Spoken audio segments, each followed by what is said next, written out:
screw you, I'm going to do this. And I was like, well, good luck. Not going to happen. And so fortunately for both of us, she didn't listen to me. Welcome to 10-Minute Travels. With me, as always, is Shane Patrick. And with me, as always, is Phil Freeman. Tonight we're going to be talking with Ryan Skorecki, helicopter pilot's flown all over the world. If you want to learn more about him or other things we talked about at 10-Minute Travels, check us out at 10minutetravels.com. Let's get right to it, shall we? Tonight we have Ryan Skorecki with us. Phil and I have both known Ryan for a long time. He's done quite a few jobs around the world. So first, Ryan, can you tell us how you got to Alaska the first time? I was in college in Colorado as a geology major at the University of Colorado, and I had started flying as a kind of as a hobby, but thinking that at some point maybe I wanted to become like a bush pilot or something.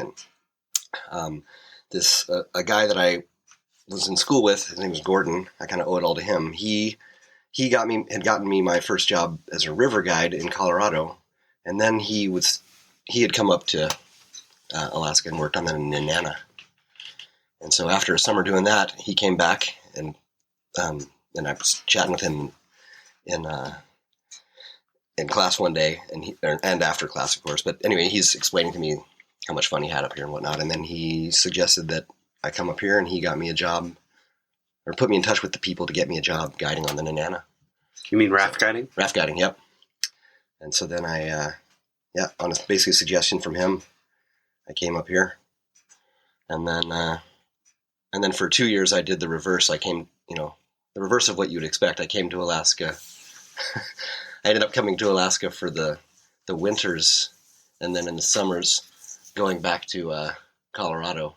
So yes, long story, but I ended up came up to Alaska, spent the winter here, then went back to Colorado, worked on the Arkansas in Colorado, and then Gordon, hooked me up with the right people on the Nenana, and that, I guess it was the end of that second year up here. Instead of going back to Colorado, I went from Girdwood up to Denali and worked that season there.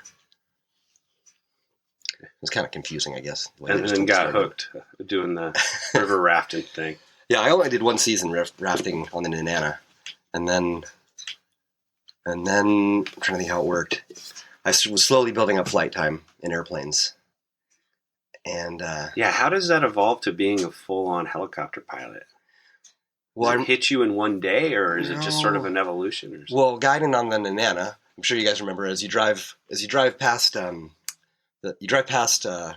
park entrance, and then you're in Glitter Gulch there, right? And between Glitter Gulch and the park entrance, you cross there's the bridge that crosses the Nenana, and if you look off to your right, you see that old aero base there, and in the summertime there's 3 A-Stars parked there, and that's just above the takeout for that upper stretch of the Nenana. And so that whole summer, guiding rafts, you float right past those helicopters.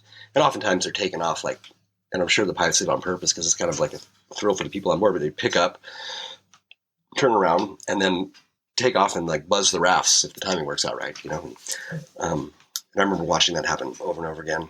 And that was my first, those things are cool, But never thought that I'd end up flying them. Which made it like this strange cosmic completion of the circle when 6 years later I flew tours out of that base and did the same thing. Pick up the helicopter, turn around and buzz the rafts. Wait till you saw the raft coming before you lift off. And was buzzing like some of the guides that I had actually worked with who were still there. It's fun. After that first season I came back here, and then another ski patroller, actually, she hooked me up big time. You probably remember Barbara Pape. She's an engineer, and she knew I had I was a geology major, right? So I had environmental science kind of background, sort of, and she knew of a job, and they were looking for people with that background. So, yeah, she got me the job, and it was off working in Shemya, And that was the most money I'd ever made at the time, and that got me out of debt. And then I did the same job in a different location the following year, and that set me up to, that put me ahead enough to like buy a house and go off to flight school like the following year. So that was helicopter flight school. Mm-hmm. You already had what ratings did you have before that? So yeah, in Colorado when I was in college, I got my private, and at the time it was cheap. Even though I was broke, it was cheap in the scheme of things. I mean, I put the whole thing on my credit card. My private license, it was just over $3,000. Now it's got to be 3 or 4 times that. But and they actually did do helicopter. There was a helicopter flight school adjacent to where I went in Colorado. It's called Flatirons Aviation. It's where I got my airplane license. And right next door was, I can't remember the name of the company, but they did helicopter lessons. And I remember looking at, they had the breakdown on a sheet of paper of what things cost. And I remember being blown away, like, no way, kid, can't afford that. Like, just, and this was, in 1997, I mean, which is fantastically inexpensive compared to what it is now. But,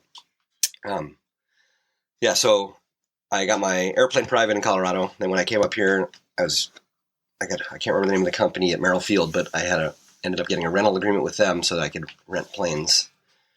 And it was about $70 or $80 an hour, something like that. And so I would just find 3 other people and we'd all put in $20 or so and go buzz around for an hour. And so for me, it was cheap to build the time. And then for anyone else in the thing, it was the cheapest flight seeing that they could imagine, So we'd buzz up, like go flight seeing around Denali or fly around here. Or buzz down to Seward. I did that a lot, the Seward run, because I had to log cross-country time, so I need at least 50 miles, Right. For airplane cross-country. So, yeah, it worked out good. And then I met a gal named Shelly, she was a pastry chef at the hotel. And she told me she wanted to be a bush pilot. She ended up, like, crashing on a couch. So me and another person who I'd met at the hostel found an apartment. We lived up on Turin. And, me and this gal, Christy met Shelly. Shelly had just broken up with her boyfriend, was sleeping in the back of her truck. So, come stay on our couch, So she did. And, Shelly's a pastry chef. She tells me she wants to be a bush pilot. And I'm like, oh, this is perfect. I want to do that too. And I already, had this rental agreement in place to rent planes in Anchorage. And so she starts coming along. And I'm like, yeah, I'm just looking for people to fill the plane. So, yeah, you can fly the whole time. I don't care. And she was all about it. And we went a bunch of times. So she wasn't getting anything for ratings because you were still just a private pilot? Right. And so she's, but it just got her in the air, Yeah, sure. And so then she meets a guy who took her heli skiing in Valdez. And when she came back from that, she said that she didn't want to be a bush pilot anymore. And when I asked her, what do you mean? And she tells me she's going to fly helicopters instead. And I tried to actively dissuade her, telling her that it was too expensive. No way can you do it. Like, just not possible. And to her credit, she was basically like, screw you, I'm going to do this. And I was like, well, good luck. Not going to happen. And so fortunately for both of us, she didn't listen to me. And so then we fast forward about 2 years, and I was ski patrolling, and she calls me out of the blue and tells me, and at that time I decided, okay, I got to start working on my instrument rating. So I was working on my instrument rating, and then I decided, well, at the rate this is going, I'm never going to finish. I got to get a loan and finish this whole thing at once. So I was like, well, I need about $20,000 to do that. So I applied for loans, and no one would give me a loan. And so then she calls me around this time and tells me that, hey, guess what? I'm going to flight school. And I was like, what are you talking about? She tells me the whole deal. Yeah, she's going to Mauna Loa in Hawaii, and this flight school in Hawaii called Mauna Loa Helicopters.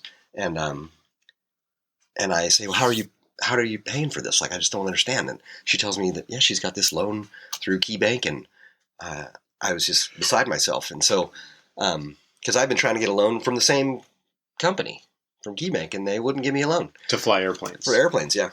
So I remember later that night, I'm sitting at the house drinking beer, and I was like, screw it. I go to Mauna Loa's website, follow the links, click the links to their finance options, and there's a application, KeyBank. I fill it out, and I wake up the next morning, and there's an email from them saying I'm approved up to $60,000.